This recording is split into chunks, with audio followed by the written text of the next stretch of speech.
I'm going to share with you a presentation of a logo that I did for Amazon last year. Stay tuned.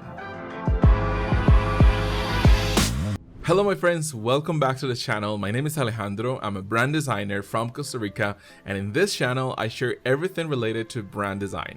Alright, so last week I shared with you some of the logos that I designed, back in those days, like about 10 years ago.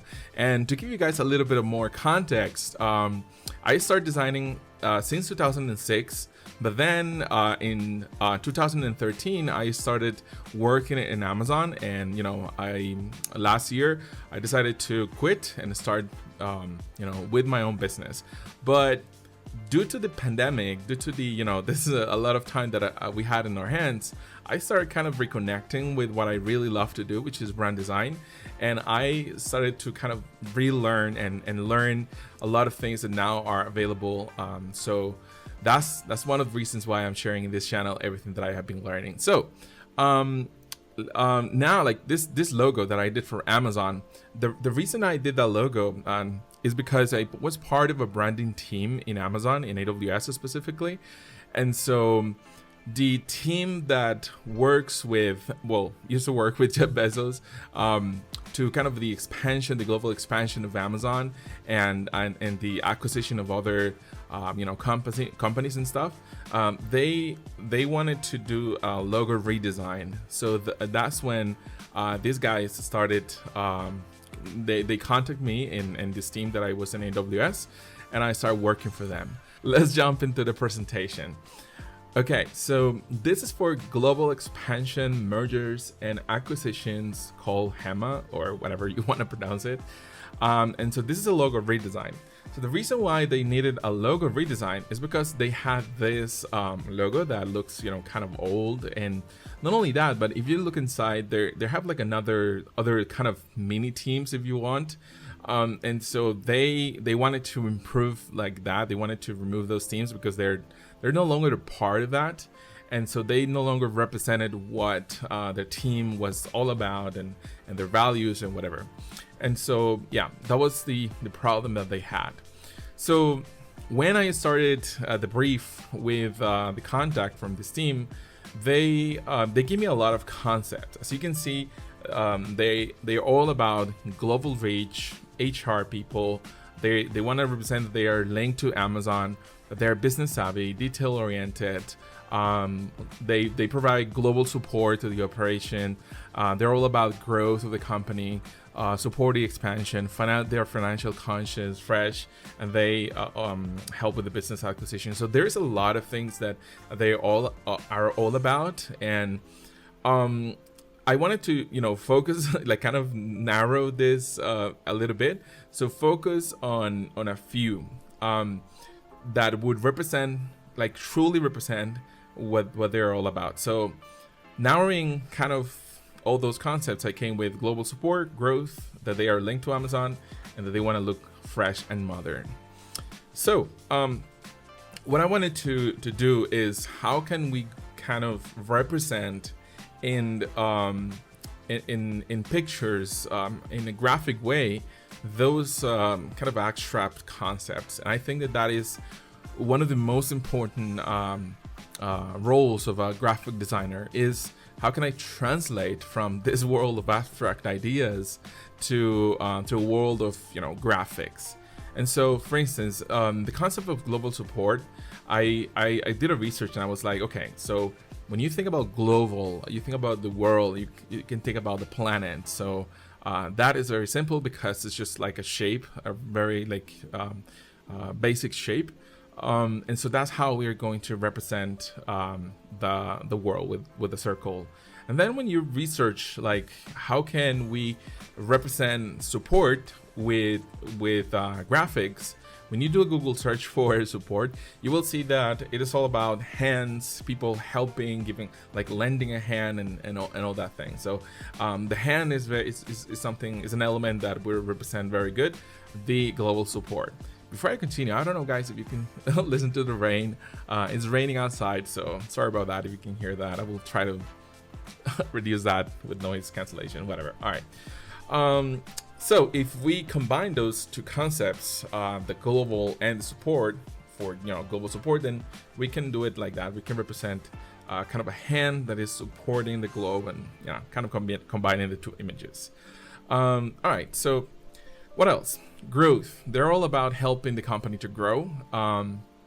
And now here's this is a big challenge, because they didn't want to use, or they could not. One of the limitations that we had is that they could not use arrows. And when you look at growth, like it's like everything's all about arrows going up, and so this is because the branding guidelines of Amazon says that we should not be using arrows, because the logo of Amazon is basically an arrow, and so they don't want to kind of create confusions or even variations of the logo, so they want to avoid those things. So it was kind of challenging on how can you represent graphically growth without an arrow. So this is how I kind of resolved it. I kind of show how this G would contain sort of an arrow there. And I said, so we have a G that is for global, that is for growth, that is for GEMA. And so I thought that we could kind of hide the arrow inside that G, and we can work with that. Now, another element that we wanted to represent there is that they are linked to Amazon. They are a very important part of Amazon. And so the element that I use to kind of make that connection is the official color of Amazon, which is that orange. And so when you put all those elements together, this is what you get. So when you see some logos outside, like or in anywhere, in any place, this is one of the problems that people throw graphic concepts like this, but they don't go through a process of abstraction, which is how can we reduce this to the minimum expression, so that we can have like a very authentic symbol for the logo. And so later on you will see how all this is actually abstracted. All right, and so a couple of more concepts that we wanted to express is modern and fresh. And so in this case, something, whenever like you're learning about branding, you will be told something that is very important. Like, brand designers should be careful not to follow trends. And it's because at the end of the day, you should design timeless logos. A logo should last for, a lot of years. And if you follow a trend that is, doomed to pass, like any fashion that is doomed to change or whatever, then you're making that logo not very usable in the future. But in this particular case, I'm designing a logo that is for an internal team. So the lifespan of a logo like that is actually very short, because this type of things of teams, they are actually changing a lot. Their leadership is changing, and I would say that, I don't know, like in 2-3 years, they would not even remember about this team or that initiative, or something like that. Who knows? Maybe they do, but this type of corporations, they change a lot of things and quickly.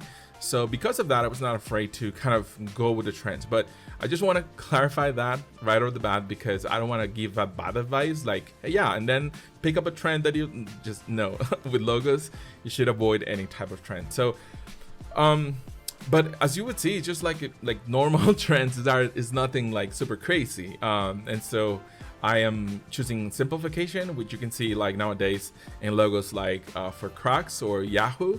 And they're actually being simplified because they're actually they work better in applications and phone screens, and so it's just better.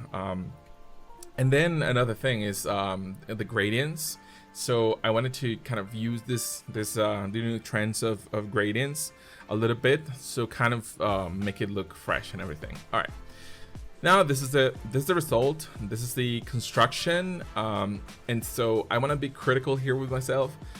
When I presented this logo, I showed this slide first, and that's a mistake, because what they want to see first is not the construction of the logo; it's just the final logo, and which is this. So this is the final logo. This is the one that I should have shown in the beginning, but lesson learned. All right, and so as you can see, we are combining a lot of different elements here. And I have to be honest, I'm very proud of the synthesis that I was able to do here, because then you can see the circle that represents the globe. You can see kind of the hand kind of representing along with that circle the global support. You can see the kind of hidden arrow that is formed by that G that is kind of tilted, and then you can see the colors of Amazon trying to look fresh and modern.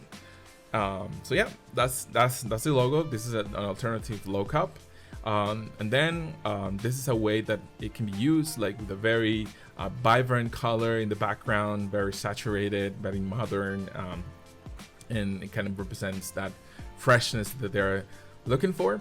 And because this is a very like kind of simple shape, you can put it in negative space and it can work well. This is a very good test because there are sometimes logos that, like in full color and everything, they look good, but if you need for some reason to use it in a negative way, meaning kind of in an inverse color, they would kind of form shapes, like weird shapes, and it would not look good. A classic example of that is if you try to use a face inside, like use a face. Whenever you turn that logo into a negative, then you have to kind of correct the eyes because then they look weird.